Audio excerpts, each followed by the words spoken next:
Tiene Salmo 61, hermano, ahora. Y con eso estamos.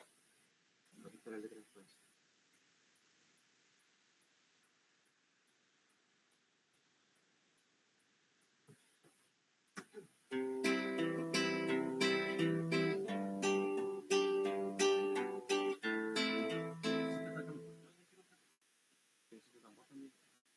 Permiso, hermano, vamos a hacer un cambio. Y la letra la vemos.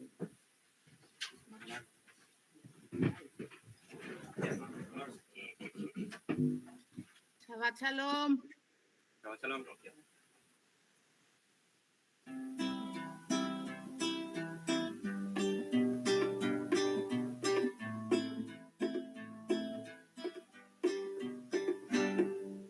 Oye, Elohim, oye mi clamor, a mi oración atiende. Oye, Elohim, oye mi clamor, a mi oración atiende. Desde el cabo de la tierra clamaré a ti. Cuando mi corazón desmayare, llévame a la roca que es más alta que yo, porque tú has sido mi refugio y torre fuerte delante del enemigo. Yo habitaré en tu tabernáculo para siempre, seguro bajo la cubierta de tus alas, Selah. Oye, Elohim, oye mi clamor, a mi oración atiende. Oye, Elohim, oye mi clamor, a mi oración atiende.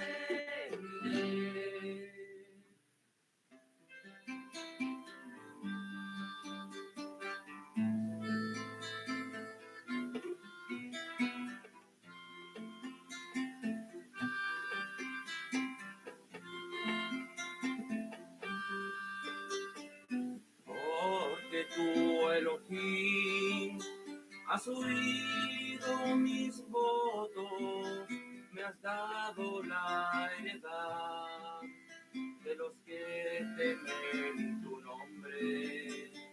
Días sobre días añadirás al rey, sus años serán como generación en generación. Estará para siempre delante de Elohim, prepara bondad y verdad para que lo guarde.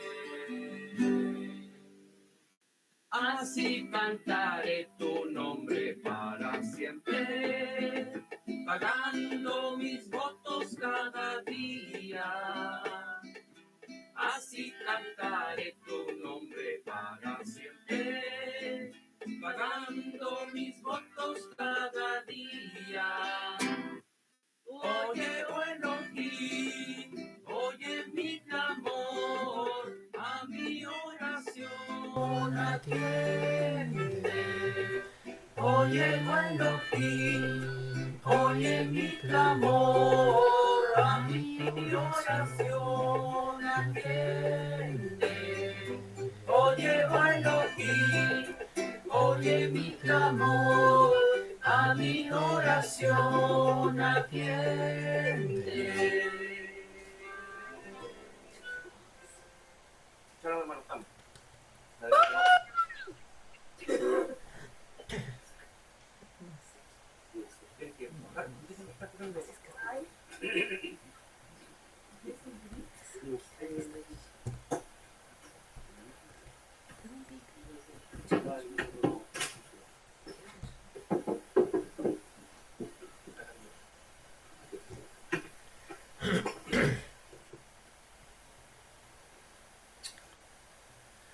Estamos, hermano, adelante. Shabbat Shalom a todos, bienvenidos a los que están presentes.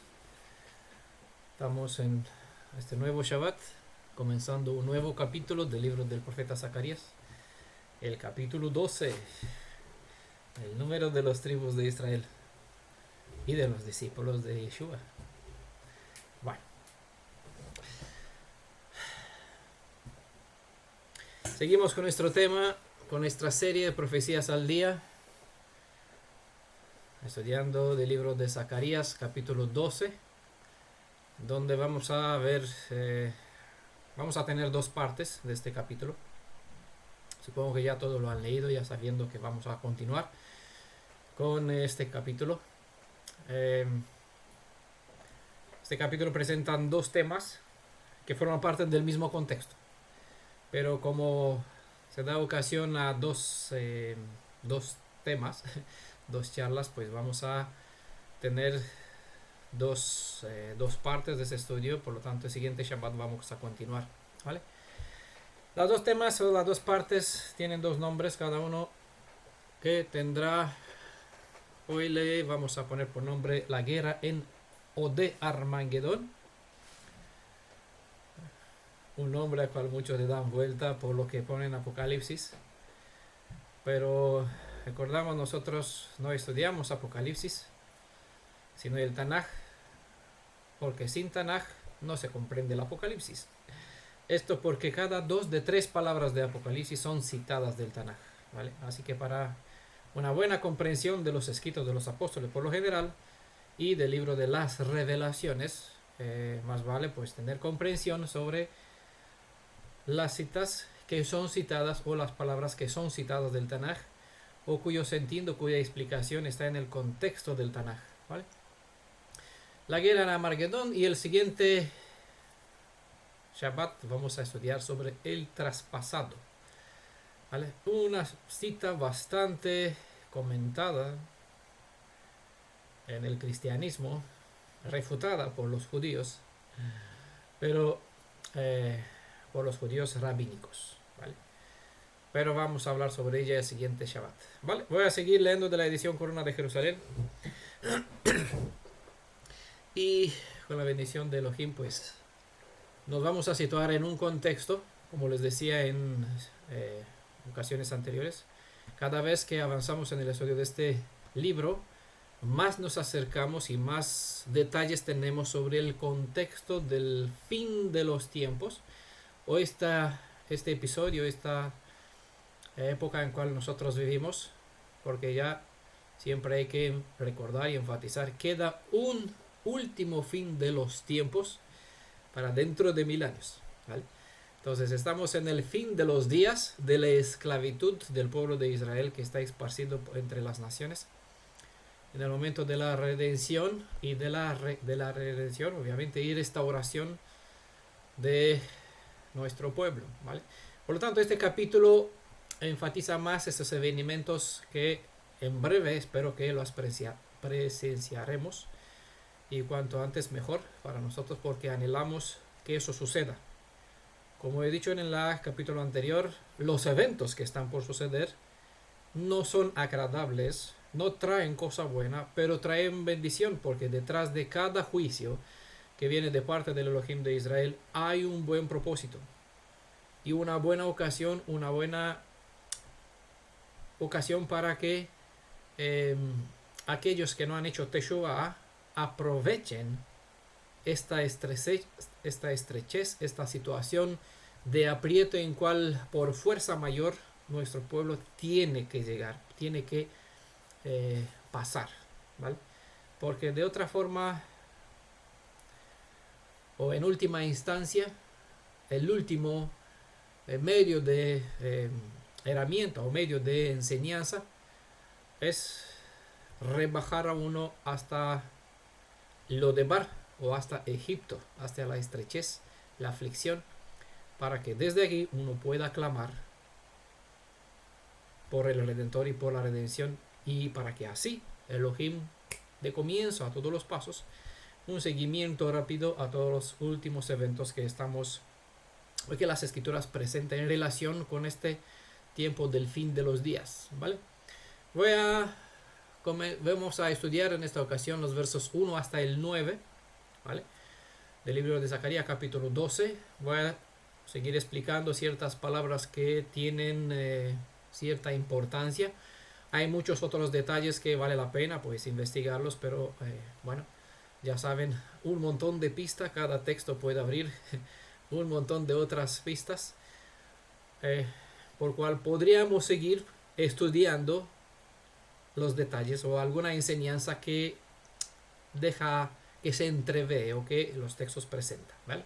Pero procuraré limitarme a ser más breve para que así no sea demasiado largo el tiempo y así centrarnos en los asuntos que tienen que ver con lo que estamos esperando, ya que esta serie está bajo este lema, este título, Profecías al Día. Por lo tanto son cosas que nos interesa por conocer. Algunos detalles ya los conocemos demasiado, y aquí en la comunidad pues tenemos demasiada fuente, demasiada enseñanza respecto a ciertos detalles que se sacan en evidencia en este contexto, como el que presenta el verso 1, ¿vale? Bueno, Corona de Jerusalén dice lo siguiente: oráculo, palabra de Adonai sobre Israel, oráculo de Adonai, el que despliega los cielos, funda la tierra, forma el espíritu del hombre en su interior.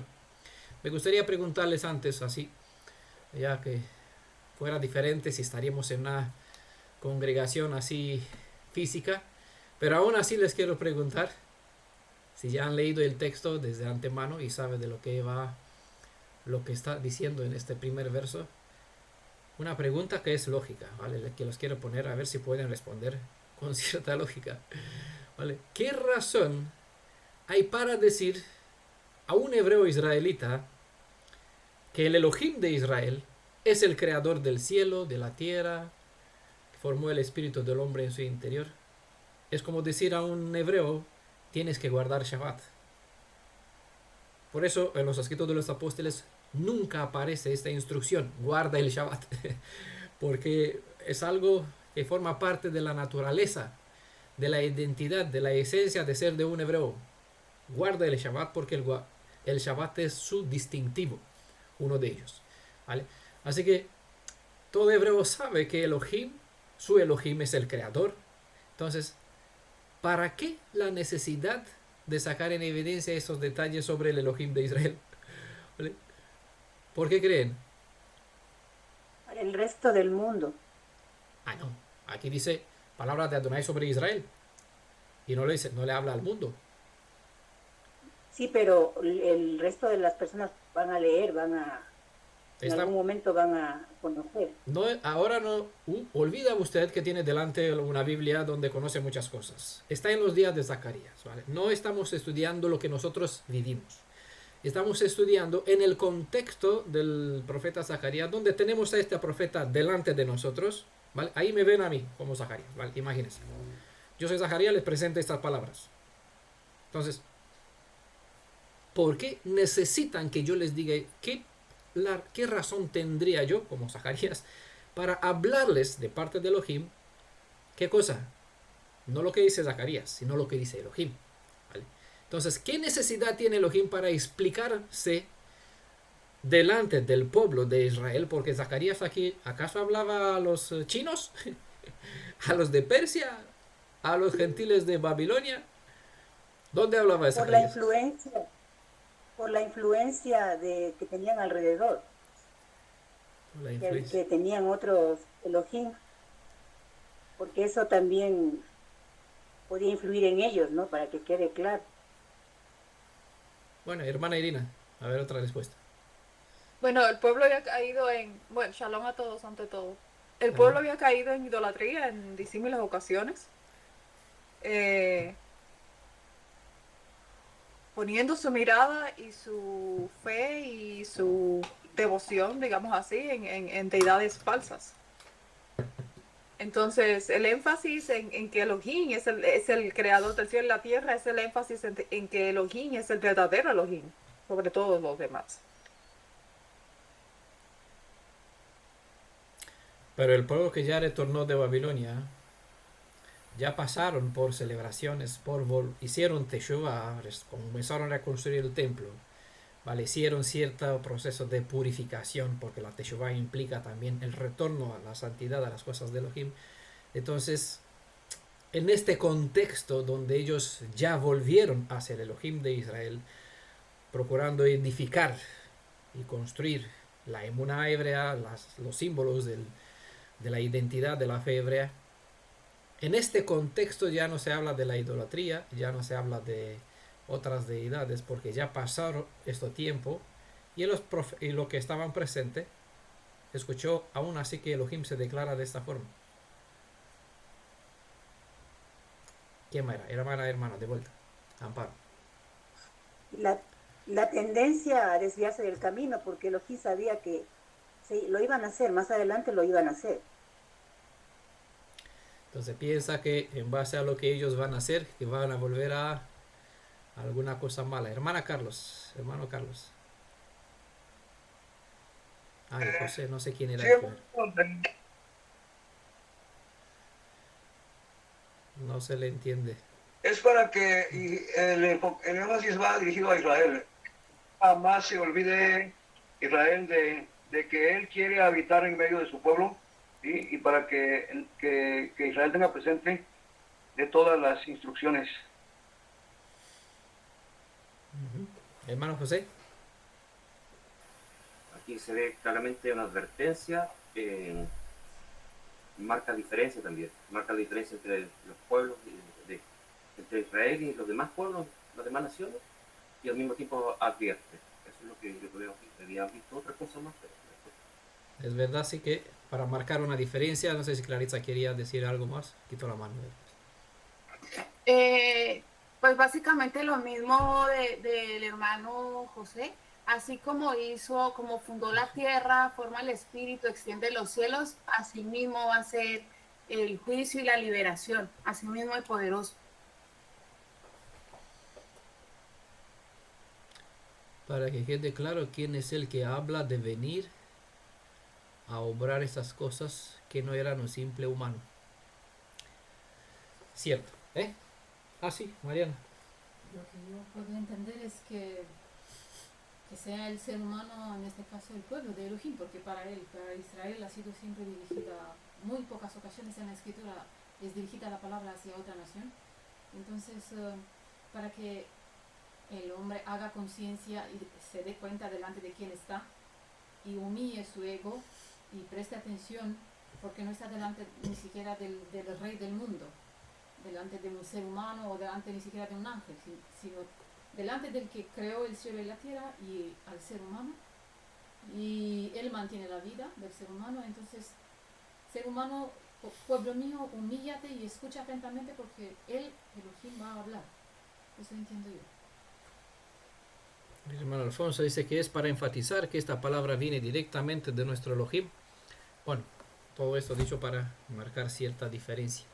Vamos a verlo un poquito, trataré de explicar un poco de ese sentido, pero vamos a desglosar un poquito el texto, ¿vale? Este texto comienza, el texto hebreo obviamente, comienza con las palabras Masá Debar, que literalmente significa la carga de la palabra. Bueno, hemos hablado de este término oráculo en otro contexto, pero procuro siempre pues traer más detalle, ¿vale? Todo cargo, toda carga es un problema. Por lo general, cuando hay un cargo más en tu contra, ya sabes, un término jurídico, nadie lo toma con agrado, hay algo en tu contra, ¿vale? Un peso, estudiamos sobre el andar de la segunda milla, un peso que los romanos obligaba a cargar a los judíos, pues no era algo agradable ni placentero, ¿vale? Por lo mucho que pesaba más o menos, ¿vale? Era un servicio de humillación, ¿vale? Por lo general todo cargo es un problema, cargo en el sentido de responsabilidad, de peso, ¿vale? No de obligaciones de función, como sea. Pero igualmente, ¿no? Un dirigente pues toma un cargo para dirigir, entonces hay una responsabilidad, hay un peso que tiene que llevar. Detrás de todo cargo hay un propósito. Decía, si Adonai sitúa un peso sobre los hombros de los hijos de Israel, hay un propósito. Además ya sabemos que Yeshua dijo, tomad mi carga o mi peso, mi madero. Eso es fácil de llevar. Es decir, esta es una parte sencilla en comparación con el precio que él tuvo que pagar, ¿vale? Cargar un peso y pagar por lo que él pagó es cosa diferente, ¿vale? Este mensaje, por lo tanto, no compete al resto de las naciones, ¿vale? Es lo que está indicando aquí, porque una palabra que debe tener un peso es una palabra que debe tener un peso para Israel. Por eso les dije, aquí no se habla de las naciones y tenemos que olvidar lo que los demás creen, lo que los demás leen. Estamos leyendo, ¿vale?, lo que el Adonai habló por medio del profeta al pueblo de Israel. Ese es un cargo, ¿vale?, que es la palabra de Elohim, en este caso, para o sobre Israel, ¿vale? De este modo quedan descartado todo mensaje que este capítulo contiene en referencia al resto de las... no es de incumbencia de las demás naciones. Compete o corresponde exclusivamente al pueblo de Israel, ¿vale? No compete al resto de las naciones porque es diseñado, este mensaje es diseñado ser una palabra exclusiva para la casa de Israel. Y esto porque es preciso, este es el preciso sentido de la preposición al, que está en el texto hebreo, que se traduce con correspondiente o concerniente o con respeto o en consideración, en este caso de Israel, ¿vale? Masad devar, ¿vale? Un cargo, una palabra, algo de peso que concierne a Israel. Por lo tanto, no compete a los demás. Eso es el sentido de la preposición al que aparece en el texto hebreo. Si tiene, bueno, yo sé que el hermano José tiene por allá el interlineal, puede verlo y puede observar esos términos, ¿vale? Porque este dicho es verdad, lo que acabo de decir. Porque esto es verdad, que ningún cristiano, y no solo, puede comprender cuál es el real peso de la dicha carga de las revelaciones resumidas en este contexto, ¿vale? Esa es una verdad que nosotros aquí, no por nada estamos en defensa de la verdad, pues la compartimos. Esa es una verdad hebrea, ¿vale? Lo que expresa este comienzo de este verso es algo que corresponde al pueblo de Israel. Por lo tanto, los demás gentiles no tienen capacidad o potestad para poder comprender algo que fue hablado y dicho en un contexto para una mente que puede entender una cultura que le pertenece, que es la suya, ¿vale? Ahí está el término al, que es Ain y Lamed. Masá debar, como comienzo, Adonai, concerniente, la palabra de Elohim, concerniente al Israel, ¿vale? Que compete al pueblo de Israel. Bueno,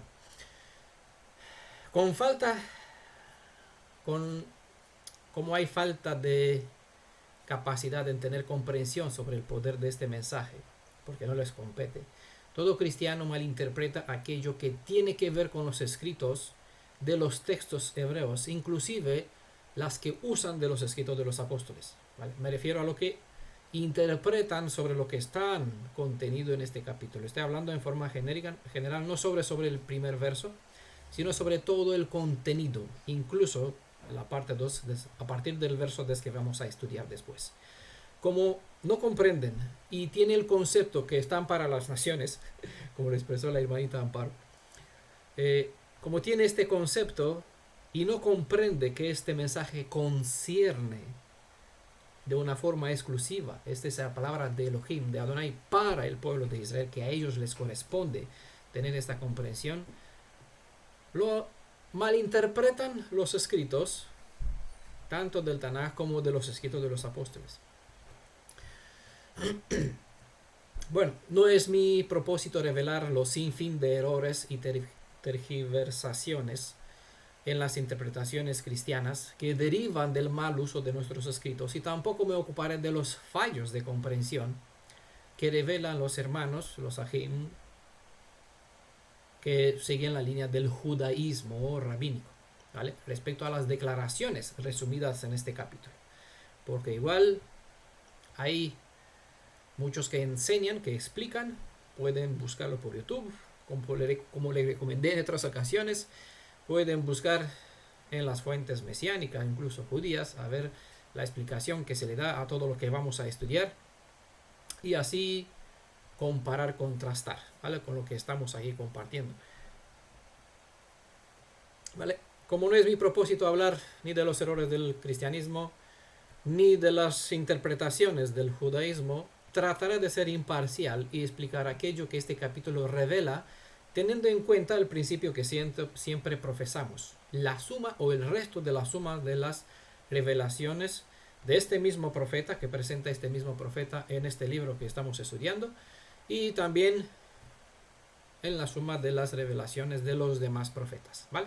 Por eso voy a citar, como de costumbre, ciertas citas. Las voy a dejar en la guía de estudio porque sé que a muchos les cuesta y escuchar y buscar las citas que voy a leer. Y no voy a leer las citas para así ahorrar un poquito de tiempo. Las nombraré, indicando el contexto y de qué se trata, y las dejaré escritas en la guía de estudio para que así puedan retomar este curso, toda esta serie de estudio, y así poder tener una comprensión más clara. Bueno, oráculo de Adonai, la palabra hebrea traducida con oráculo aquí es el verbo neum, que literalmente se traduce con expresión. De aquí que la palabra naam significa pronunciar una profecía. De modo que el sentido del texto describe o presenta al Elohim viviente hablar como profeta, ¿vale? Para dar más credibilidad, peso o autoridad a esta palabra profética, el profeta que habla no es Zacarías.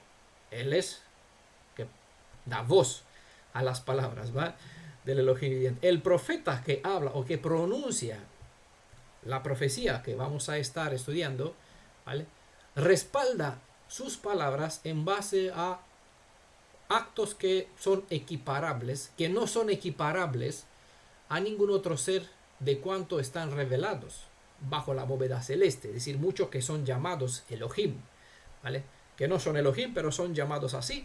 Y hay un montón de profetas que hablan en el nombre de estas deidades, presentándose que ellos hicieron tal y tal, ¿vale? En este caso no está hablando un profeta, está hablando el mismo Elohim, y esta es su profecía que estamos estudiando, que se va, bueno, lo que vamos a ver, bueno, toda profecía, como indica el libro de, como indicó Moisés, cuando lo van a ver, creerán. Entonces la prueba de ver es un factor importante para así observar o dar confianza a un verdadero profeta.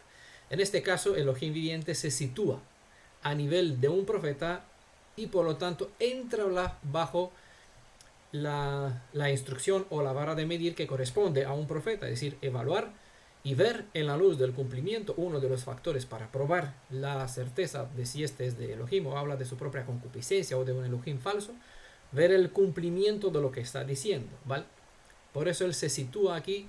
Aquí no vamos a estudiar, de hecho, lo que es la enseñanza de Zacarías, ¿vale? Ni la profecía de Zacarías, sino las palabras proféticas del profeta Adonai, ¿vale? Porque es así como él lo expresa este término que está aquí, Neum, con esta palabra que se tradujo en Corona de Jerusalén con oráculo, ¿vale? Para dar credibilidad y peso a sus palabras, para identificarse quién es y para marcar esta separación, como ustedes mencionaron antes, entre él y una deidad ajena, y para que quede claro y constancia para nosotros, él se presenta o presenta tres cosas de lo que hizo, ¿vale? De aquí que esta profecía viene de aquel cuyo mano hizo estas tres cosas. ¿Cuáles son? Pues despliega los cielos, funda la tierra y forma el espíritu del hombre en su interior, ¿vale? Esas son tres cosas que él presenta, ¿vale? Tres cosas. Otra vez el número 3, importante esto que decía el hermano José, no hace mucho, cuando habló sobre Gimel. Indudablemente, ni ángeles ni seres humanos no pueden hacer nada de esas tres cosas. Sin entrar en detalles, los tres actos de creación describen tres niveles, ¿vale? Los que está en los cielos, lo que está en los cielos, alude a todo astro que está en la bóveda celeste. Astros que funcionan en un orden sin fallo alguno, ¿vale? Además, la expresión los cielos alude a una realidad espiritual superior a la realidad física, donde todo está también subordinado al poder o a la soberanía de aquel que aquí habla. ¿Recuerdan cuando los discípulos quedaron un poquito maravillados diciendo, ¿quién es este que hasta los vientos, la naturaleza, obedece a su voz? ¿Recuerdan el contexto? ¿Quién sabe cuándo sucedió esto? ¿En qué momento? En la tormenta, cuando estaban pasando a otra ciudad. Exactamente, sobre el mar, ¿vale? Durante la noche, cuando él se durmió y ellos aquí afligidos porque el mar empezó a alborotarse. Esa es una enseñanza dentro de sí, no sucedieron las cosas porque sí, ¿vale? Entonces panicados llamó, despierta que nos hundimos. Él entonces habló mandando al viento que calle, que quede silencio, y se quedó todo tranquilo. Se asustaron. En primer lugar, fundó la tierra es el segundo factor. En primer lugar, la expresión tierra alude a todo cuanto está creado sobre la faz del planeta, ¿vale? En segundo lugar, está aludiendo al orden de todas las cosas cuanto hay sobre la tierra que también están bajo la autoridad del poder de aquel que está hablando a continuación, ¿vale? Lo que de momento no sabemos, lo que nos quedamos en verso 1, no sabemos lo que está hablando, solo se describe quién es y la autoridad que tiene por una razón, ¿vale? Presenta por una razón, hace esa descripción, se describe a sí mismo, ¿vale? ¿Quién es este profeta que habla aquí? ¿Vale? Estamos hablando de todos los elementos con aludir a estas cosas cuantas hay en la tierra. Estamos hablando de todos los elementos de la naturaleza, incluyendo o hablando hasta los gobiernos que reina sobre la misma. Ya vimos en el capítulo anterior que habla: Líbano, abre tus puertas para que el fuego consume tus cedros, ¿vale? En el tercer lugar, alude al hecho que la tierra es inmovible, lo que hemos hablado el Shabbat anterior después, o el domingo, ¿no? ¿Verdad? El primer día de la semana en el estudio familiar, sobre la tierra que no es redonda. Bueno, aquí no voy a entrar, por eso les decía al principio, hay demasiadas pistas que podrían seguirse partiendo de lo que se presenta aquí, pero por eso solo puedo hacer resumen, ¿vale? Hablar un poquito para que amplíen al menos la visión de del contenido que hay en lo que estamos estudiando. Entonces, en este tercer lugar, la expresión funda la tierra alude al hecho que la Tierra es inmovible y por ende contrario a toda la mal llamada ciencia, donde se enseña una mentira de que la Tierra es esférica y que ésta está corriendo a una velocidad increíble por el universo a la vez que voltea alrededor. ¡Pum! ¿No? Está corriendo así, pero volteando, ¿vale? A una velocidad increíble por el universo. Está corriendo al mismo tiempo que voltea alrededor de sí misma y alrededor, dando vueltas y todo dando vuelta al Sol, ¿vale? Porque se supone que el Sol es estático y todo lo que hay en nuestra constelación pues está dando vuelta a este Sol. Eso es totalmente contrario a lo que enseña la Tanaj, donde indica que la redondeta o la esfericeta, como deberían haberse llamado la Tierra en lugar de planeta, ¿vale?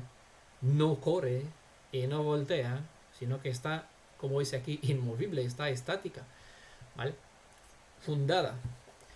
No voy a hablar mucho sobre este tema, pero voy a citar algunas citas para que entiendan qué es lo que declara el texto aquí. Las escrituras declaran, por ejemplo, en el Salmo 104, verso 5, hablando del Creador, que el Creador, Él fundó la tierra sobre sus cimientos, no será jamás removida, ¿vale? Quien hace la cimentación de una casa, hemos hablado de la piedra angular, ya un constructor sabe el significado, lo que expresan esto, ¿vale? La tierra fue fundada sobre sus cimientos, no será jamás removida. Como también en el libro de Job hay aquí una pregunta, bueno, es una pregunta retórica porque lo hace el mismo Creador, diciendo, ¿dónde estaba tu Job? Capítulo 38, verso 4 al 7, ¿vale? ¿Dónde estabas tú cuando yo echaba los cimientos de la tierra? Es decir, vienes a hablar conmigo de la construcción, pero ¿acaso estuviste cuando yo puse la hormigonera en marcha, puse aquí los materiales y fundé la firmeza de la tierra? Hermana Magda, veo que levantó la mano. ¿Quiere decir algo o fue por algún error? No sé. Hermana Magda. Me sorprende, por lo general no habla. Por eso me imagino que es un error. Bueno. Por encima también está el Salmo 136, verso 6, que dice que extendió la tierra, es decir, hizo esta cimentación, ¿sobre qué? Sobre agua. Dice, extendió la tierra sobre las aguas. Bueno, es la idea que está en el texto, como para indicar que la cimentación no está sentada sobre algo sólido, ya que todos saben que el agua no representa una base estable para edificar una construcción. ¿Vale? El tercer punto es que indica, forma el espíritu. Forma el espíritu. Este mundo ha logrado que tras el uso de la ciencia, pues ciencia médica, pueda crear y regenerar órganos internos, pero nadie es capaz, ¿vale? Aquí está la hermana Magda, sé que es médica, entiende mejor esta realidad. El mundo, aunque está bastante avanzado en la ciencia médica, puede regenerar ciertos órganos, pueden crear algunas cosas en los laboratorios, pero nadie es capaz ni siquiera de comprender aún el funcionamiento pleno de todo el sistema interno del cuerpo humano, animal o vegetal. ¿Y qué más hablar de formar el espíritu en el interior de uno? Es decir, darle vida. Y esto de la nada. El hombre puede crear a partir de algo, pero no partiendo de nada. Puede duplicar, mas no puede crear nuevas vidas, porque no está en la capacidad del hombre dar vida a algo partiendo de nada. Eso es algo que solo alguien, como el que está profetizando a continuación, para nuestro pueblo puede hacerlo. ¿Vale? El hombre puede engendrar vida dando, pero la está creando de su propio ser. El Creador hizo al hombre de nada. La tierra incluso fue creada. ¿Eh? De la nada. A la mujer, a diferencia, fue hecha a partir de algo que fue sacado del hombre. Para el hombre no fue sacado de algo, sino más que la tierra, que también es hechura suya. Que el Creador es quien tiene por exclusividad el poder de dar vida, eso está indicado en Números capítulo 16, verso 22. Los cielos siempre fueron un enigma para las culturas antiguas. La astrología atraía a multitudes que deseaban conocer más de su futuro, pero los cielos mismos fueron creados por el Creador, por lo tanto es superior a todo lo que está estudiando. En los días de Daniel, los 3 reyes magos, en realidad no eran ni reyes ni magos, ¿vale? Eran sabios del oriente, aprendices de esta escuela de enseñanza, donde Daniel era el Rosh, la cabeza, el líder de las enseñanzas, ¿vale? En Babilonia. Entonces, a estos sabios le enseñó también las profecías.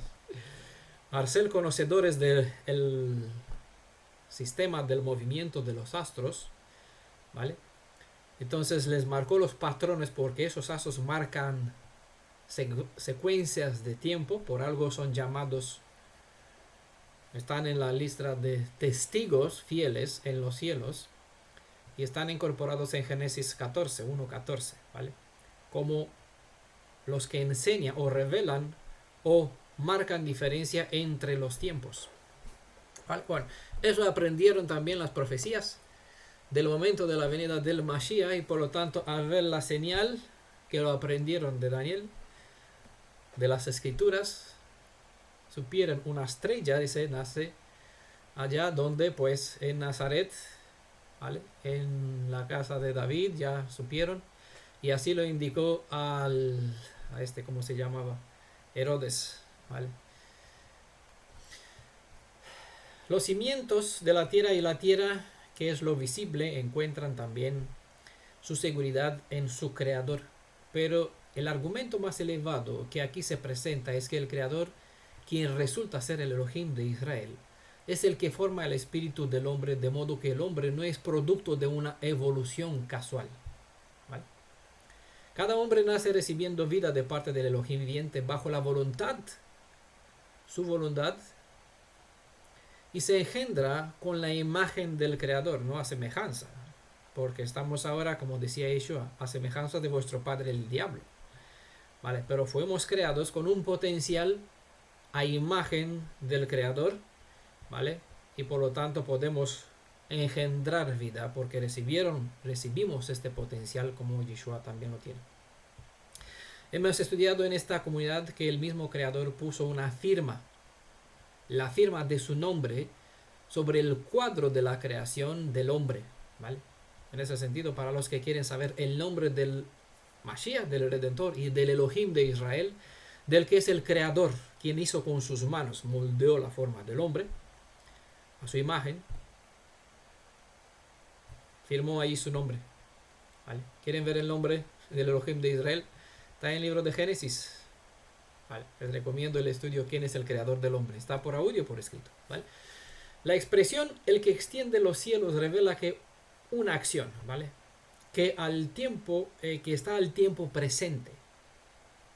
El texto hebreo no está hablando al pasado, de modo que no escribe ha extendido, sino al presente, como decir ahora mismo lo está haciendo, ¿vale? El que extiende los cielos. La palabra hebrea es notej y su raíz es natá, que curiosamente se refiere también al acto de doblar, estirar, inclinar, extender, ¿vale?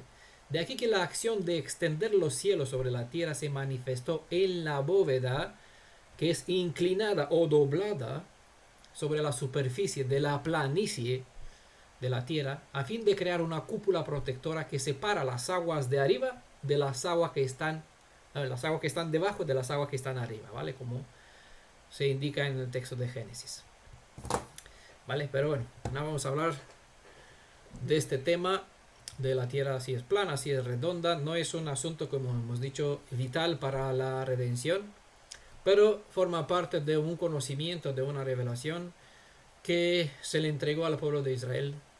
Y esto es un conocimiento contrario a la mayoría de la ciencia y en contra de todo el engaño que flota en este mundo. ¿Vale? La importancia de esta expresión notej saca en evidencia, que está en este texto de Zacarías 12, verso 1. Saca en evidencia el hecho que el Creador no hizo este planeta para después dejarlo a que funcione en forma autónoma, como engañan algunos de que el Creador hizo la Tierra como un reloj. Ya todo conoce como es un reloj antiguo mecánico, ¿vale? Y tras darles unas vueltas, ¿saben cómo eran? Conocen todos el reloj típico mecánico antiguo que le dabas unas vueltas, ¿vale? Después lo ponía en marcha, funcionaba un montón de tiempo hasta que se acababan las vueltas de estas llavitas, ¿vale? Hay algunos que presentan una visión sobre el Creador, que se lavó las manos, después lo dejó todo bien, ordenó todas las cosas, después se fue de vacaciones. No por nada, con este pensamiento, el Yahu decía a los profetas, a sus hermanos, que eran hebreos, no eran paganos, ¿vale? Que veneraba a Baal. A ver si está de viaje a algún lado, está de vacaciones por aquí y allá, griten fuerte, quizás se os escucha, ¿vale? Es una burla despectiva que lastimosamente algunos judíos antimisioneros usan esta actitud despectiva, burladora, para así burlarse de los creyentes en Yeshua, ¿vale? Es triste y que usan este argumento porque así está escrito, da ejemplo. No todos los casos, todos los ejemplos que hay en las escrituras son dignos para seguir, ¿vale? Y no están para usarlos en esta forma, ¿vale? Bueno,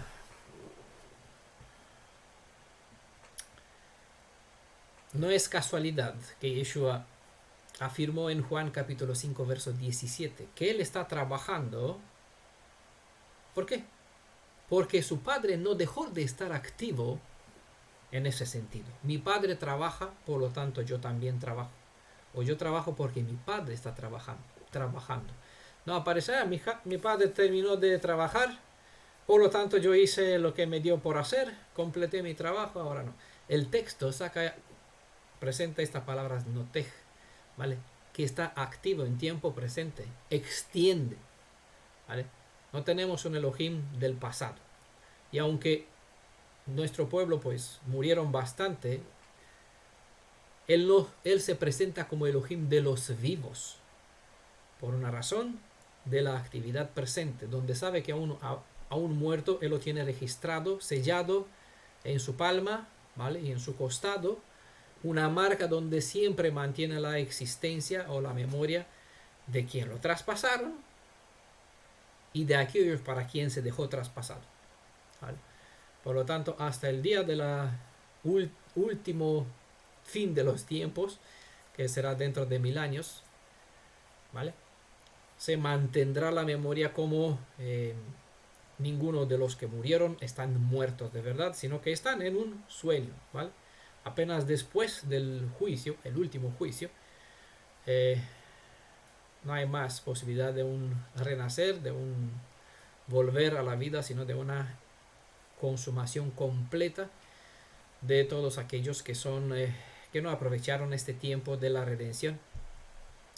¿Por qué fue necesaria toda esa descripción? ¿Vale? Aquí la hemos resumido un poquito, ya casi una hora, para hacer solo el resumen. ¿Por qué fue necesaria esta descripción? ¿Acaso el pueblo de Israel no sabe quién es su Elohim y qué poder tiene él?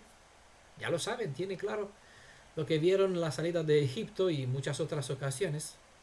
Cosas que no puede asemejarse con ninguna otra deidad, porque ninguna es capaz de hacer tan prodigios, ¿vale?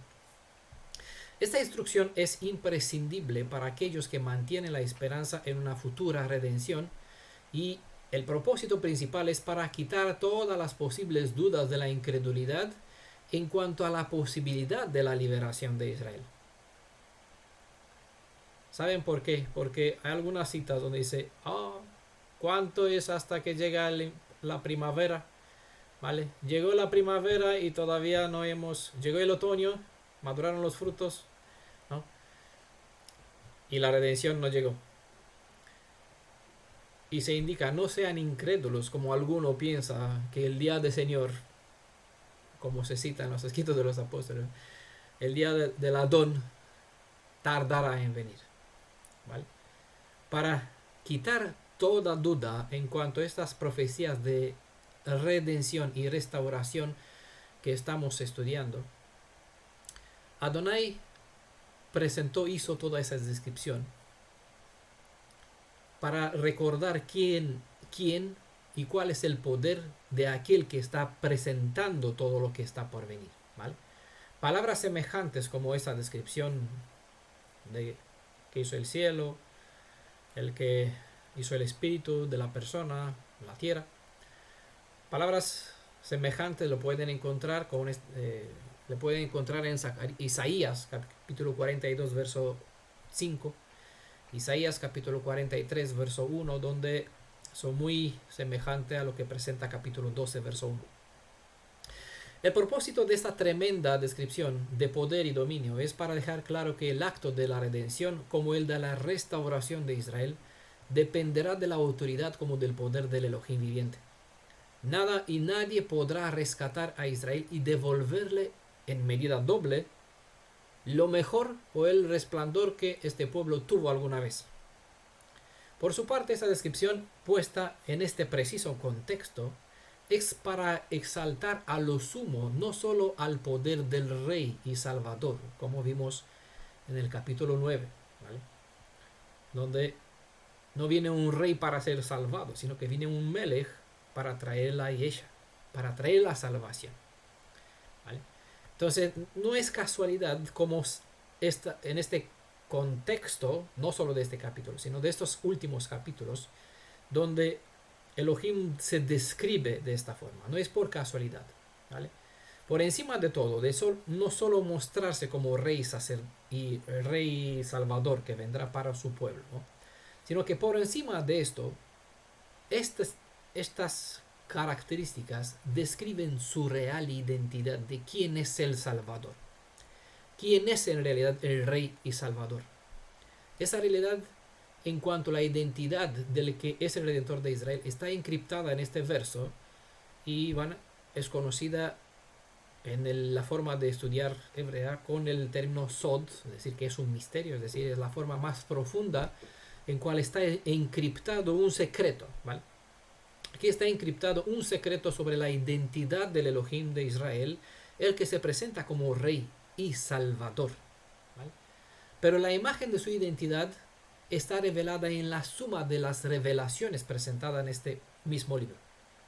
Entonces, para poder ver esta imagen y saber quién es el Rey y el Salvador que se espera como el Mashiach, ¿vale? Pues deben retomar toda esta serie de estudio para recopilar solo aquellas piezas del puzzle que aluden al Salvador de Israel, para que luego puedan ver la imagen de aquel que describe la autoridad sobre el cual se presenta como soberano en este primer verso. ¿Vale? Una vez puesta como encabezado, ¿quién y qué poder tiene el que habla? Comienza a presentar al pueblo de Israel el cargo o la palabra que concierne a los hijos de Israel. Y dice lo siguiente, verso 2, ¿vale? He aquí que yo hago de Jerusalén una copa de vértigo para todos los pueblos del contorno. ¿Cuándo? Pues durante el asedio contra Jerusalén. La palabra hebrea Hiné no solo significa he aquí, sino también mirad. Esto quiere decir fíjense o presten atención a los acontecimientos, porque cuando van a ver, sepan que esto viene de mí, ¿vale? Así que Shelah, ¿vale? Conoce la expresión que hemos hablado, Shelah, presten atención, quédense con la idea, mediten en lo que acaban de escuchar y no le resten importancia, ¿vale? Az Shema. Copa de vértigo o de vino. La palabra hebrea ra'al se refiere a algo que embriaga en tal grado como un borracho cuando bebe demasiado se tambalea, ¿vale? A causa de mucho alcohol. Esta copa embriagadora es una imagen común para designar la ira del Elohim de Israel. Hay muchas citas, por ejemplo en Salmos 75 verso 8, Isaías capítulo 51 verso 17 al 23, Jeremías 25 verso 15 al 29. Bueno, el texto hebreo termina diciendo que esta misma copa será para toda Judea y por extensión, se entiende, para todo Israel. El verso es un poco complicado en su traducción porque el orden de las palabras crea cierta dificultad a los traductores. Para facilitar la lectura y no entrar en los errores y por qué, y lo que entendieron uno y el otro y por qué lo escribieron de esta forma, ¿vale? Voy a facilitar la lectura y por ende la comprensión. Entonces citaré el final de este el verso 2, que dice así, ¿vale? Y también para Judá lo será al ocurrir el sitio de Jerusalén, ¿vale? ¿Vale? ¿Creen que vuelva a leer? ¿Vale? He aquí yo hago de Jerusalén una copa de vértigo para todos los pueblos del contorno, y todo el mundo está claro, bien, pero la segunda parte de este verso es más difícil de leer, ¿vale? Porque el orden de las palabras es un poco raras, ¿vale? Entonces yo las presento de una forma ya clara y trataré de explicar por qué lo que presenta aquí se presenta de esta forma, ¿vale? Y también para Judá lo será al ocurrir el sitio de Jerusalén. El sentido de esta expresión parece un poco complicada de entenderse, pero no presenta dificultad de comprensión cuando el mensaje se observa en la suma del resto de las declaraciones de lo que está aquí en todo el capítulo, incluyendo lo que está en la parte 2 del siguiente Shabbat, el capítulo siguiente y el capítulo siguiente, ¿vale? Que nos quedan 2 capítulos más, hasta el 14. ¿Vale? Entonces, desde que terminamos con la serie de visiones, desde el capítulo 6, desde el 7 en adelante, se presentan parte o se desarrollan parte de los eventos encriptados en las visiones hasta el capítulo 6, incluyendo el capítulo 6, ¿vale? Y se presenta lo que está por suceder, ¿vale? Hay enseñanzas del proceder actual y revelación de lo que está por suceder. Este capítulo, parte de este capítulo se interpreta ya cumplido, pero lo vamos a ver que todo lo que está aquí está por cumplirse, ¿vale? Y no aplica al pasado. Por eso está en esta serie Profecías al Día, porque estamos hablando de nuestros tiempos y de lo que sucederá en breve tiempo, ¿vale? Para que quede claro, repito el texto parafraseando, ¿vale? La ciudad de Jerusalén va a llegar a ser comparada a una copa que ofrece una bebida embriagadora tanto a las naciones gentiles circundantes a Jerusalén como a los demás de Israel. ¿Cómo es posible que esta copa sea servida también por el resto de Israel? Eso suena un poquito raro, por eso se han buscado dar otras vueltas, porque no tiene lógica esto, ¿vale? Pero vamos a verlo a continuación, que esto es lógico, que eso tiene que ser así. Y lo vamos a ver en los detalles que estarán en los siguientes capítulos, ¿vale? Así que poquito aquí, poquito allá, para que tropiecen el que busca o acostumbra a sacar textos de contexto para acomodarlo a la interpretación que ellos tienen, ¿vale? Pero para que sea un camino claro y seguro para aquellos que juntan todas las piezas, como Miriam en su corazón, pues resguardaba lo que escuchaba, ¿vale? Y así eso le daba emuná, ¿vale? Entonces nosotros aguardamos todas las piezas al ver al final la imagen, y por encima cuando lo vamos a ver sucediéndose de esta forma descrita, pues esto va a afirmar aún más la emuná que tenemos. No perdamos de vista el hecho que la expresión copa de vértigo es símbolo de juicio de parte del Elohim, y no olvidar también que por lo general, no en todos los casos, todo juicio que viene de parte del Elohim tiene detrás un propósito de redención, ¿vale? También de destrucción, pero excepto para dentro de 1000 años, ¿vale? Hasta el presente en cual vamos a vivir dentro de nada, el peor juicio tiene una puerta abierta para la redención, para el que quiere hacer teshuvah, ¿vale? Todavía es esta posibilidad a través de todo juicio, el peor que sea. Zacarías 12, verso 3 dice, aquel día, y marquen esta palabra que se repite, no solo aquí, sino a continuación. Amén, ya. Haré yo de Jerusalén. Aquel día, ¿qué día? Que se presenta en el verso 1, ¿vale? Entiendo. No, en el verso 2.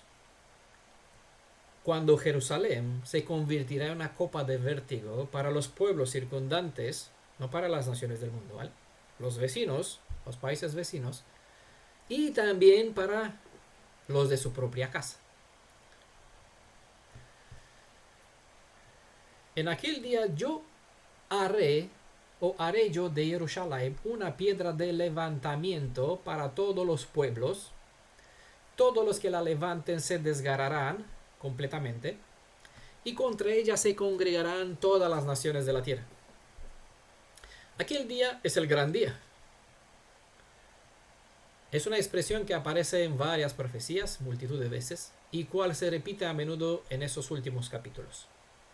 Piedra de levantamiento era una costumbre en la época de antaño, probar la fuerza de los jóvenes por medio de levantar una piedra maciza.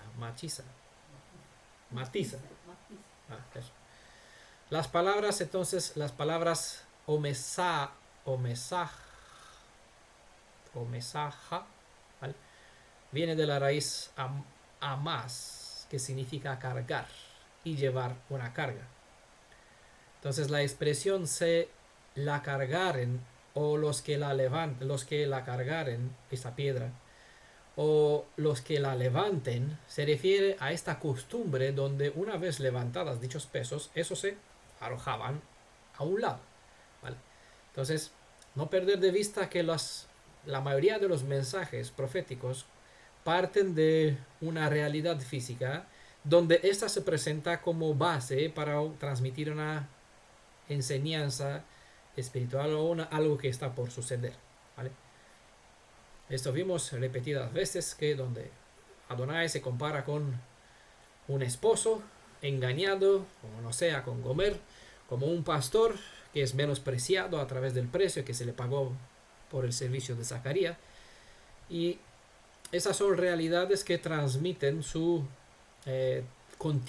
contenido de peso. Entonces hay que ver la imagen de esta práctica de ejercicio físico para mostrar sus capacidades de hombres fuertes, ¿vale? Para que así tener cierta comprensión sobre el mensaje, pero verlo de una forma bastante real, ¿vale? Yo procuraré expresarla, pero si la pueden ver o si vieron los sucesos, pueden tener más comprensión, ¿vale? Esta eben, que en hebreo es piedra, es una alusión hacia algo que servirá como unidad de prueba o de medición para Kol Ha'amim. ¿Recuerdan el significado de estas palabras? Kol Ha'amim. Lo vimos en Shabbat anterior. Se refiere a diferencia de Kol Ha'goyim, ¿vale? Se traduce Kol Ha'amim, todos los tribus o los pueblos de Israel, como os he explicado este sentido de este término en el estudio del capítulo anterior.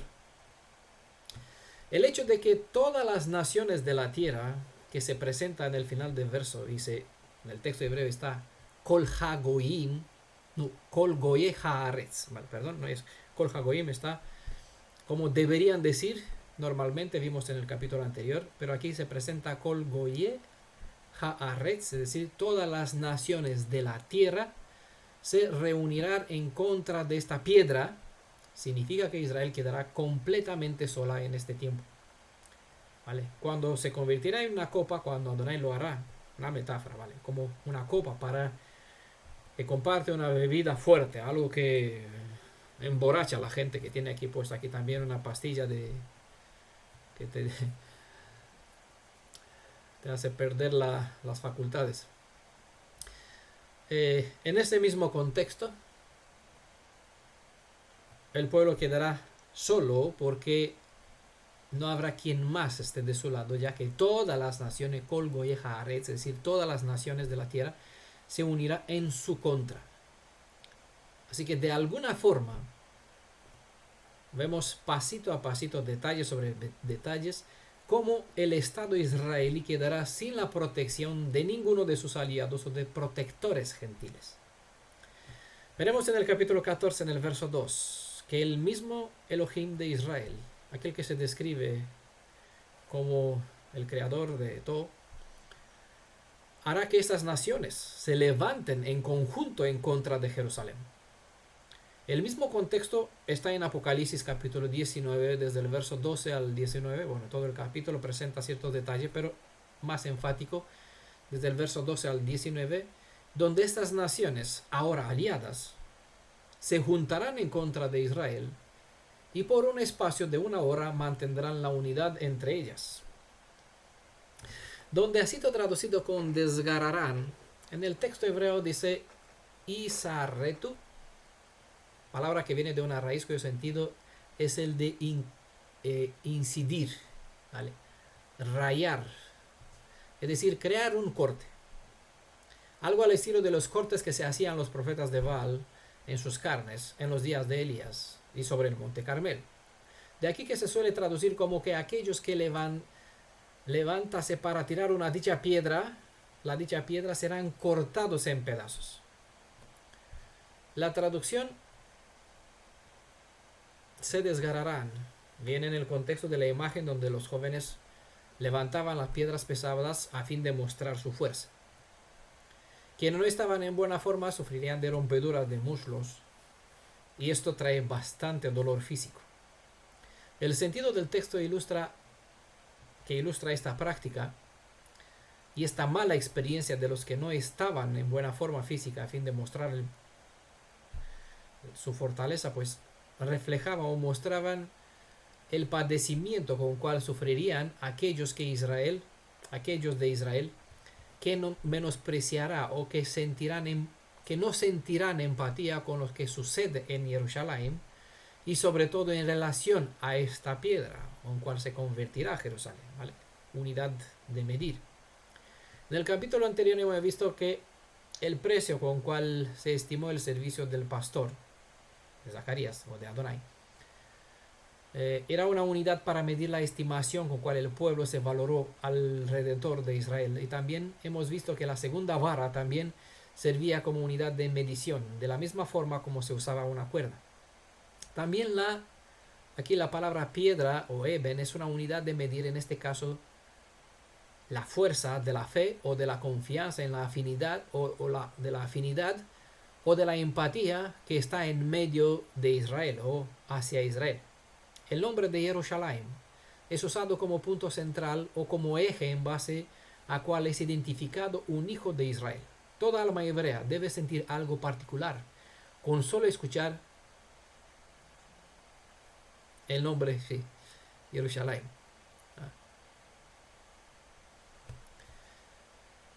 Un tremendo lamento creado por un dolor profundo será experimentado por muchos de los hijos de Jacob, y eso sucederá cuando la ciudad de Jerusalén va a estar bajo el sitio de los goyim, de los gentiles. Más detalles se presentan de este mismo momento, este contexto y cómo tendrá lugar este profundo dolor, como es desgarramiento, como la ruptura, como sufre un deportista, ¿no? Que levanta pesas, ¿vale? Que le causa rompeduras de ligamentos, ¿vale? De los tendones, de los muslos. Lo vamos a ver más adelante en este capítulo. Y también el remedio. Siempre hay, como he dicho, cada juicio presenta una posibilidad de teshuvah y de volver a recibir la redención. No debería llegarse aquí o usarse este medio, pero cuando no hay más recursos, ese es el último. Y duele. Que uno está desgarrado o que uno será desgarrado no significa que eso es igual a morir, ya que mirando desde la perspectiva de esta imagen, donde un varón atlético levanta pesas, no suele suceder que una rompedura de tejidos lleve a la muerte, pero sí al mucho dolor. Evidentemente el sentido de cortar en pedazos es una interpretación que tampoco carece de sentido en este contexto. Dado que esta piedra es una unidad de medir o para hacer un juicio, se entiende que la suerte de aquellos que desprecian esta piedra, al no aprovechar la ocasión de juicio a fin de valorar la oportunidad de la redención, al final serán cortados del libro de la vida, tal cual se dicta en el edicto que aparece aquí en Daniel capítulo 3, verso 29. ¿vale? Es una comparación. Yo voy a citar este verso, lo voy a parafrasear para que es importante. Todo aquel que hable ligeramente sobre el Redentor de Israel será cortado en pedazos y su casa será reducida a escombros, porque no hay otro Elohim que pueda salvar de este modo. Zacarías capítulo 12 verso 4 dice: aquel día,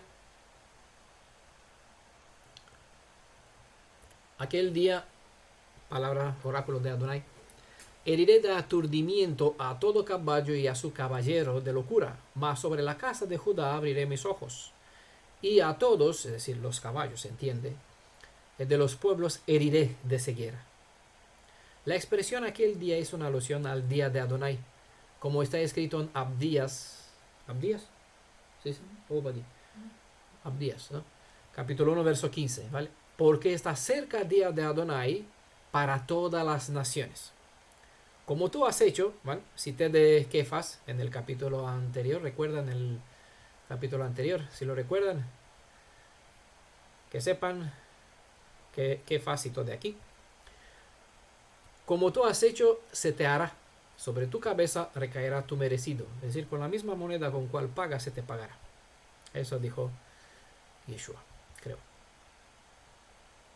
El término caballo es una metáfora que se refiere a las armas de guerra. Es el herramienta de guerra que se usaba en aquel tiempo, ¿vale? Entendemos que se trata de armas de guerra porque era lo que era el caballo para aquel tiempo. Recuerdan que la traducción con así dice u oráculo viene de la palabra naam, cuyo sentido es hablar como profeta o pronunciar una profecía.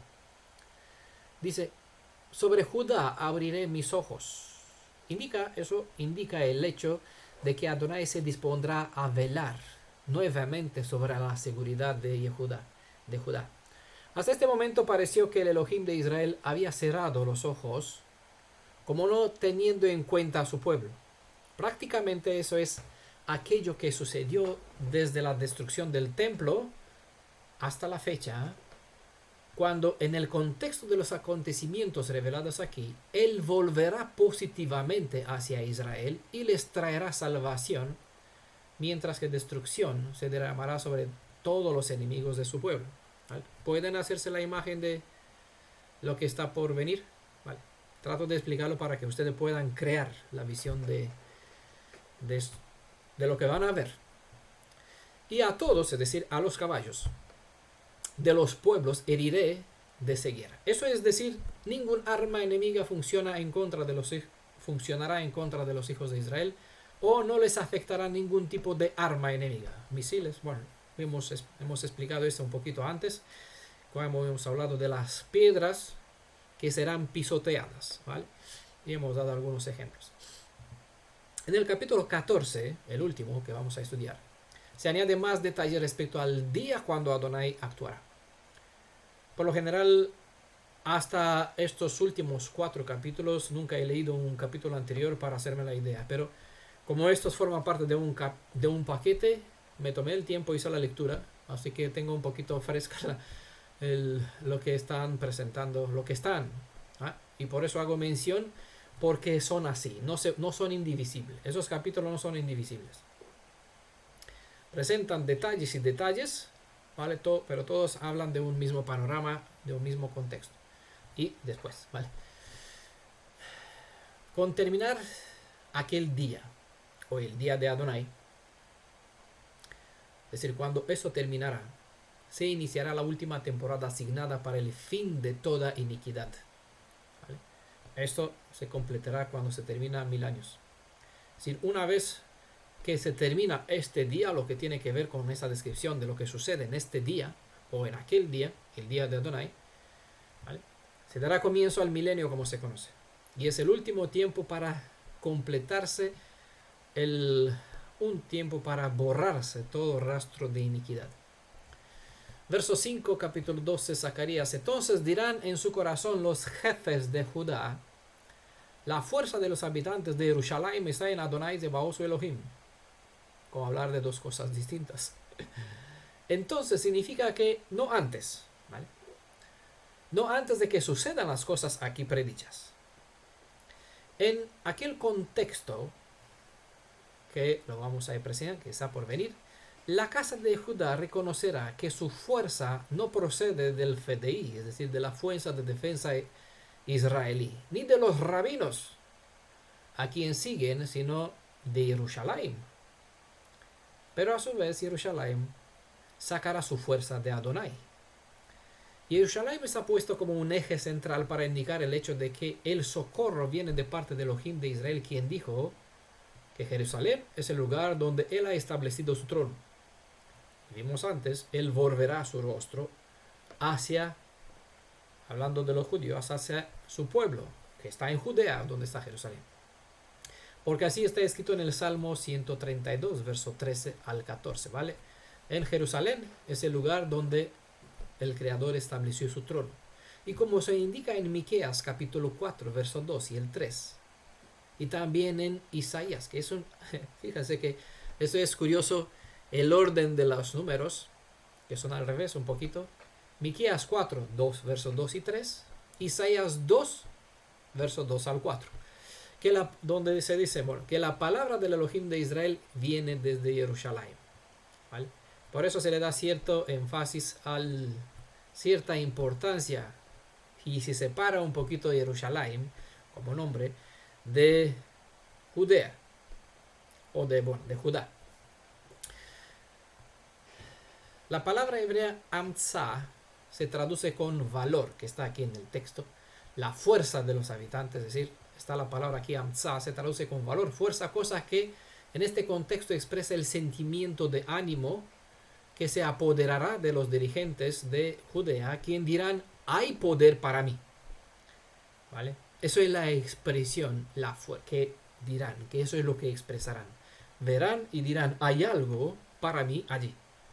Esta fuente de poder viene de la confianza, obviamente, en el Elohim de Israel, quien se manifestará desde Jerusalén.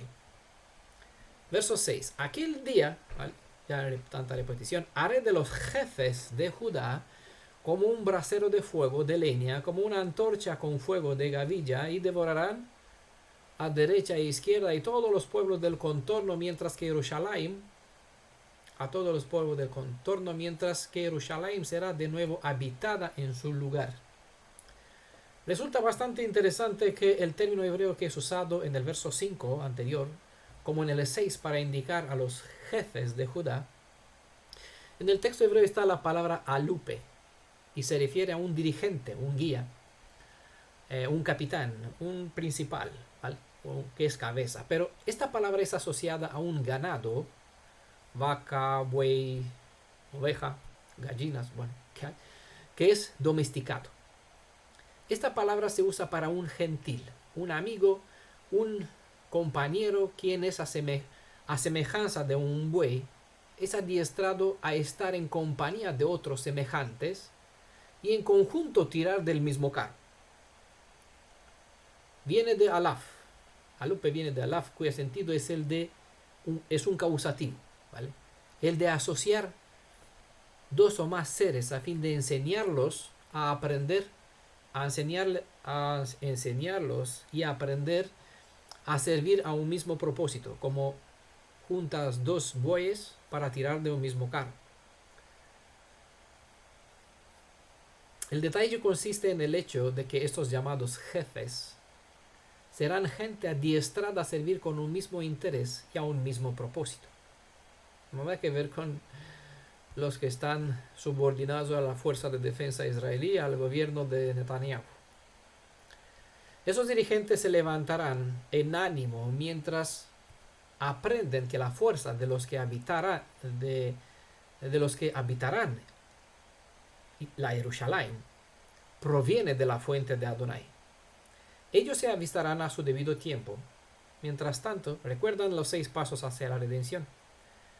Mientras uno siente y realiza el contexto en cual se encuentre de esclavitud, ese es el paso 1. El segundo es, comienza a clamar desde el fondo de su corazón.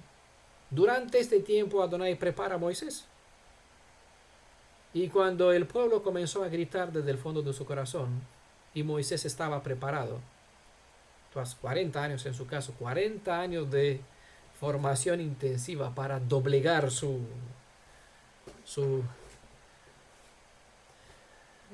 formación como segundo al mando del imperio de Faraón, del imperio al egipcio, y era el hijo de la hija de Faraón.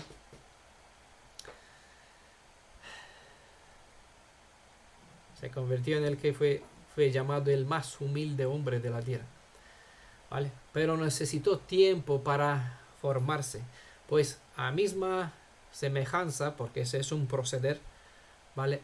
Mientras el pueblo llega a esta estrechez actual de Israel, él prepara a sus dirigentes, a estos jefes de Judá, para aprender a domarse y tirar del mismo carro junto a sus compañeros, ¿vale? Este dirigente se levantará con ánimo y aprenderán que la fuerza que le dará este ánimo viene del Israel, de Jerusalén, donde está el eje central, donde un ojo mira, porque sabe que de aquí viene la palabra y por lo tanto de Adonai, ¿vale? Y todos los moradores de Jerusalén, es decir, lo que se ubica en este centro de mando, en esta imagen que tiene que ver con apegarse, a afiliarse al contorno, a la Torah, al Elohim de Israel, pues tendrán fortaleza. Entonces en la Torah encontrarán la fuerza, porque los de Jerusalén, o lo que son símbolos de Jerusalén, es una metáfora, bueno, no me adelanto, para describir esta élite, ¿vale? Los que se apegan al Elohim de Israel, comparten fuerza. Ellos, estos jefes mencionados aquí, se avistarán a su debido tiempo cuando los hijos de Israel más lo necesitará, y esto cuando Jerusalén estará bajo el acecho de las naciones vecinas, como dice aquí. Que estos se convertirán en brasero, y con fuego de leña, es para describir que con la misma pasión con la que un fuego consume la leña seca, asimismo será la pasión de esos jefes para el nombre del Elohim de Israel, como a favor de los hijos de Israel. La expresión una antorcha con fuego de gavilla parece hacer referencia a una práctica antigua que algunos conocen, que conocen la historia de nuestro pueblo. Una práctica antigua donde un atacante pues quemaba los campos de los enemigos, de aquellos que quería ocupar. La estrategia de guerra era que al destruir las cosechas de aquellos que deseaban conquistar, esos pueblos estarían expuestos al hambre, por lo tanto más fácil de conquistar. Esta estrategia está presentada en Jueces capítulo 15, donde encontramos a Sansón utilizando 300 soras, a quien ató de sus colas algunas gavillas, algunos manojos de gavilla seca, a quien les prendió el fuego y los soltó en las cosechas de los filisteos. En este contexto, un campo de espigas se refiere a un pueblo, a una nación. Por el uso de estas metáforas, donde a un campo se le puede prender fuego, significa que las espigas alcanzaron la madurez. Y con esto entendemos que el tiempo de la siega está cerca. La siega es tiempo de juicio. Y si a un campo se le prende fuego, significa que el veredicto de juicio es un decreto de destrucción completa, ya que un fuego, una vez encendido, no se apagará hasta que tiene cosa que consumir. Se saca en evidencia el hecho de que es necesaria la consumación completa de las naciones vecindarias a Israel a fin de crearse el espacio para el retorno de todos los demás redimidos de Israel, a fin de cumplirse la promesa donde la tierra prometida empezará desde el Eufrates hasta el Nilo. Si bien los países vecinos se regocijan ahora sobre Israel, estas dejarán de existir mientras el humilde Israel será edificado como un rey sobre su trono y cuyo dominio será eterno. Es lo que expresa este texto, este verso. Entonces imagínense qué privilegio dejar el cristianismo, entrar en la fe hebrea, volver a ella, ¿vale? Y saber qué cosa les prepara el futuro. Vale la pena, como decía, como está escrito en nuestro escrito de los apóstoles, el sufrimiento o las aflicciones, los padecimientos de ahora son comparadas, es decir, no pueden compararse con lo que está por venir, lo que espera o lo que se le promete a los hijos de Israel. Y aquí no hablamos de promesas de Zacarías, por eso se puso énfasis en quién es el que hizo todas estas cosas y que hará posible.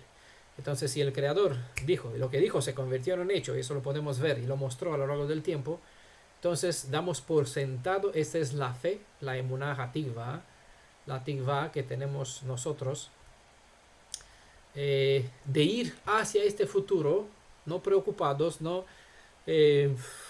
buscando las cosas a ver qué sucede, sino simplemente de espalda, mirando el pasado como Adonai nos guió hasta ahora y como Él se mostró en nuestro pasado. ¿Vale? Con esta confianza en lo que hizo hasta ahora, tomamos lo que Él dice que hará. ¿Vale? Por lo tanto, no tenemos que preocuparnos mucho. Ya basta saberlas y gozarnos cuando los vamos a ver cumpliéndose. Verso 7. Salvará Adonai en primer lugar a las tiendas de Judá, para que el prestigio de la casa de David y el prestigio de los habitantes de Jerusalén no se crezca sobre Judá. El texto profético saca en evidencia que no habrá un segundo o un tercero, un Mashiach, como espera lastimosamente en el judaísmo rabínico, quien será un enviado, quien traerá la salvación al pueblo de Israel, sino que se enfatiza o se repite que aquel que va a ser el rey, como el salvador de Israel, no es más que el mismo Adonai, porque solo Él es el que puede y traerá, no solo que tiene la yasha, es el verbo masculino, ¿vale? Traerá la salvación, sino que Él salvará, ¿vale? Por eso el capítulo 9, donde dice un rey salvador, a pesar de que hemos visto que la interpretación de los de Chabad y de otras líneas del judaísmo están diciendo no, que no puede, no se aplica a Yeshua. Eso significa que es un rey que es salvo, porque el término puede tener ese sentido, le da un giro, unas vueltas por aquí para que le salgan la idea que no concuerda con la suma de las evidencias del mismo texto, pero como la costumbre es sacar textos de contexto para justificar o para tener un pretexto de transmitir una enseñanza que no es buena o en contra de otros que la tienen buena, entonces se cometen errores como estas, ¿vale? Salvará Adonai, ¿vale? El que trae la yasha, es decir, la salvación, no es uno que vendrá. Eso es un texto más. Está el hermano Mauro para que anote aquí citas sobre citas. Ya pasó de 500. Para indicar que el Elohim de Israel, nosotros tenemos esa serie donde solo hay 12 estudios. Pero esas solo son una migaja de pan. Por eso en cada ocasión voy a matizar estas citas donde trata de mostrar que el Elohim de Israel es el mismo Redentor de Israel. Y que no hay que confundir al Padre de Yeshua con el Elohim de Israel. Y Padre de Israel que es Yeshua. ¿Vale? Es algo que para muchos le da un poquito de confusión porque la mente la tiene infectada, bombardeada con conceptos cristianos y mesiánicos sobre la deidad, donde en el Tanaj está el Padre de Yeshua supuestamente, y en los escritos de los apóstoles, bueno, que ellos tienen Nuevo Testamento, ven como que aquí está el Hijo. Con este concepto tienen o lo dicen, está muy enojado el papá en el Tanaj, como está aquí el papá de José, el papá de José, el papá José, ¿vale? Que está muy enojado el papá, el hermano José, papá. Entonces viene José el hijo para, hermano, quédese tranquilo que la cosa no es así, y para cambiar un poquito la mala imagen que hizo de su padre al castigar, a dar cartas de divorcio a su, entienda, no sé, el que tiene, puede que aquí los hermanos pueden comprender mejor con esta ilustración. Las escrituras no trata de un papá y de un padre, sino trata del Padre del Elohim de Israel, que es el Elohim de Israel, quien tiene la salvación, como lo declara, y la traerá porque él tiene potestad y puede hacerlo. Por eso está indicado que es un sumo sacerdote que entiende, ¿vale? Porque anduvo como nosotros y puede saber el poder del pecado.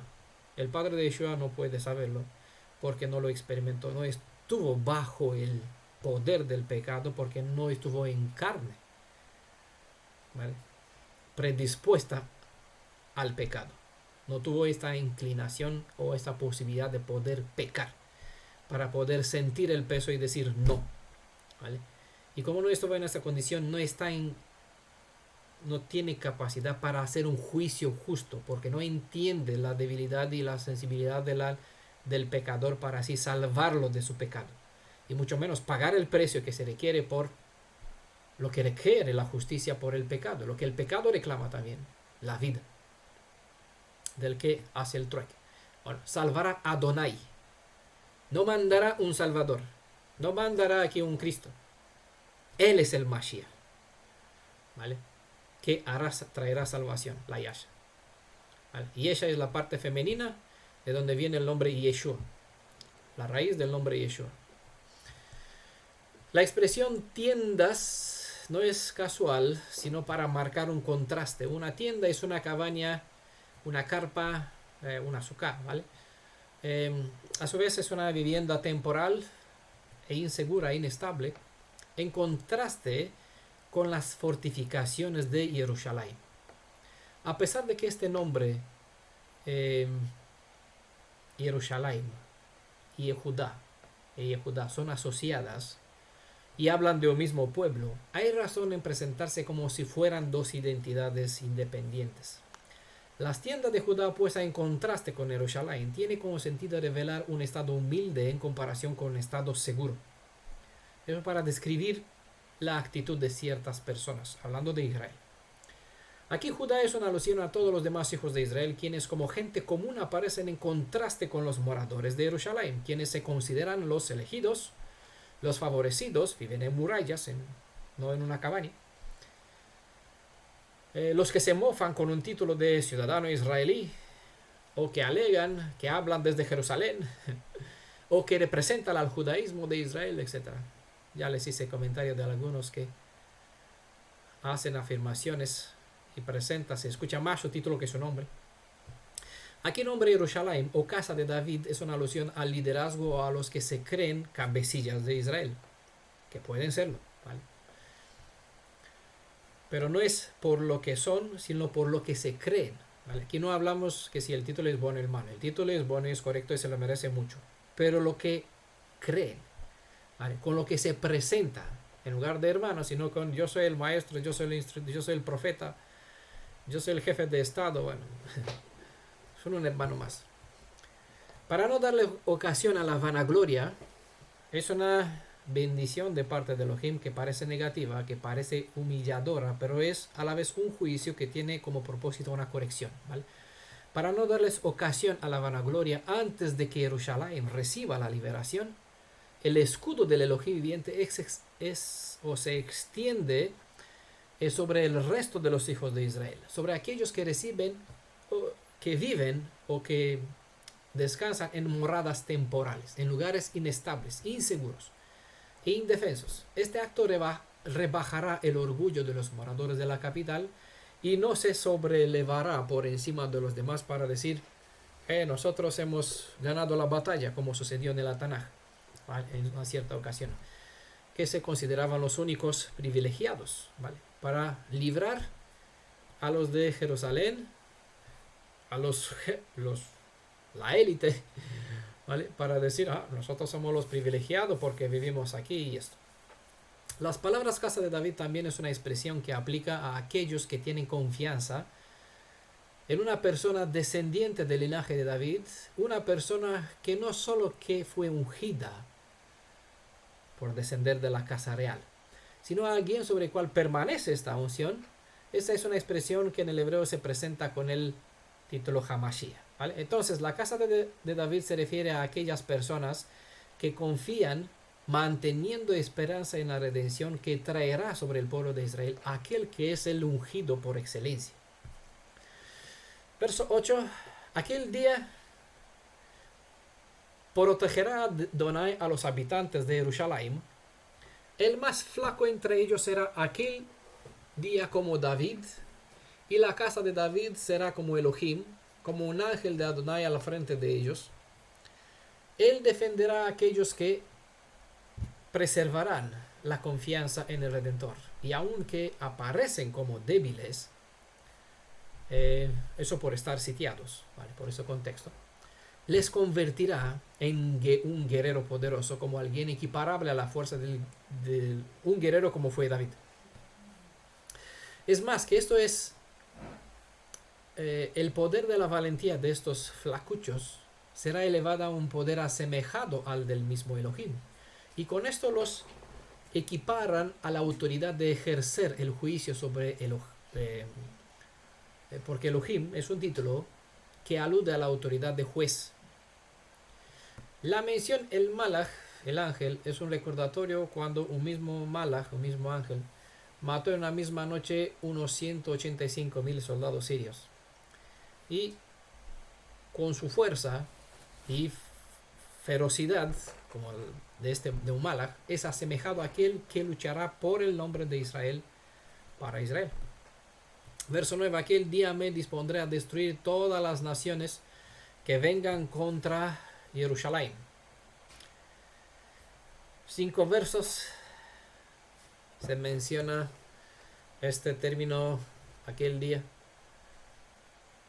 El número 5 ya saben que corresponde al valor numérico de la consonante Hei. Esto es un dato y quizás no es casualidad, y puede que desea sacar en evidencia nuevamente el hecho de que el Redentor de Israel no es más que el mismo Elohim de Israel, quien es ilustrado por medio de aquello que revela esta quinta consonante hebrea que hemos estudiado, sobre cuál hemos estudiado. También aquí en el verso 8, no he mirado en el texto hebreo, pero aquí en la traducción aparece una vez más. En el verso 8 aparece 2 veces, será aquel día, ¿vale?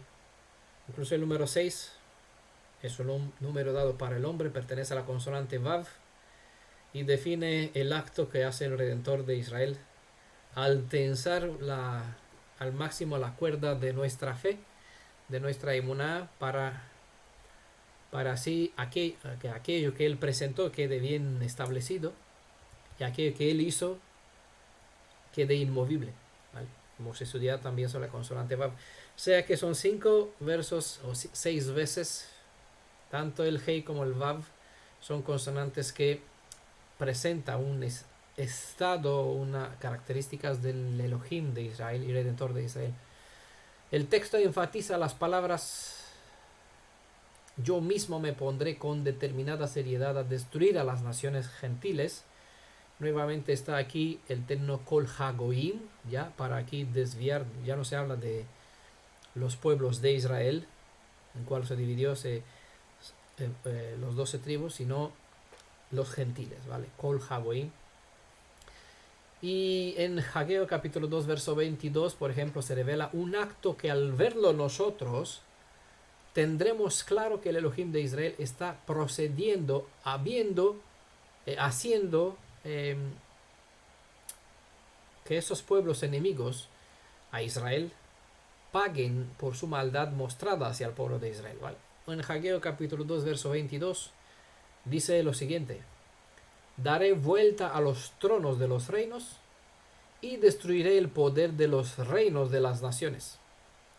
Daré vuelta al carro, al arma que usará, sea un tanque, un misil, un satélite, lo que sea, una metrallera. Daré vuelta al carro y a los que montan en él, es decir, a los soldados. Y serán abatidos caballos y caballeros. ¿Cómo? ¿De qué forma? Porque ese es el asunto importante. Cuando vamos a ver esta forma, vamos a ver que eso no es normal, no es natural. Y al conocer que Él dijo que lo hará de esta forma, cuando lo vamos a ver, vamos a tener confianza. Dice, entonces creerán, como dijo Yeshua. ¿Cómo sucederá esto? Cada uno por la espada de su hermano. Eso ya sucedió en el pasado, eso vimos que eso es así. Se ayudaron entre ellos a matarse. ¿Vale? Lo mismo sucederá con las naciones vecinas. A Israel, no solo que Israel luchará en contra de ellos, sino que ellos mismos se lucharán para destruirse. Por encima tendrán las otras fuerzas de la naturaleza que también hará su trabajo como en el pasado para complicar y matar, como está escrito también en una cierta historia. Elohim mató más en aquel día que mataron a Israel, porque la lluvia con hielo pues destrozó, mató a mucho más. Bueno, vamos a dejarlo aquí al verso 9. Nos vemos el siguiente Shabbat. Vamos a continuar desde el verso en adelante tratando este tema, mirarán al que traspasaron. ¿Vale? Que tengan todos un feliz Shabbat a continuación. Que la bendición de Elohim esté con nosotros y que su Ruach pues nos guíe para poder tener entendimiento sobre lo que estamos hablando, estaremos hablando el siguiente Shabbat, y también sobre los siguientes dos capítulos, especialmente el capítulo 14, que va a ser más largo y que necesita alguna ayudita para poder explicar algunas cosas que todavía no son bastante claras o que presenta cierto enredo nuevamente, porque los contextos, las interpretaciones, las explicaciones van en un sentido acomodados al entendimiento de cada uno, ¿vale? Como nosotros no seguimos la multitud ni copiamos la explicación de otra, sino que tratamos de limitarnos a lo que presenta el Tanaj, y eso en su conjunto, es necesario cierta ayuda de parte de Elohim, como hasta ahora, para poder tener claridad y que el mensaje sea claro, es decir, que nosotros podamos entender, y cuando lo vamos a ver que sepamos, esto fue así, ya Adonai nos lo reveló, a Él sea la cabó, toda la honra a su nombre por lo que nos dio de antemano. Imagínense qué gozo vamos a tener y sentir al presenciar todo lo que estamos hablando y saber, nosotros ya lo subimos, ¿vale? Entonces vamos afrontando por adelantando el futuro, basta vivirlo, basta decir, quedará más por vivirlo, porque ya lo que vendrá ya lo sabemos. Bueno, shalom a todos en el nombre de Yeshua.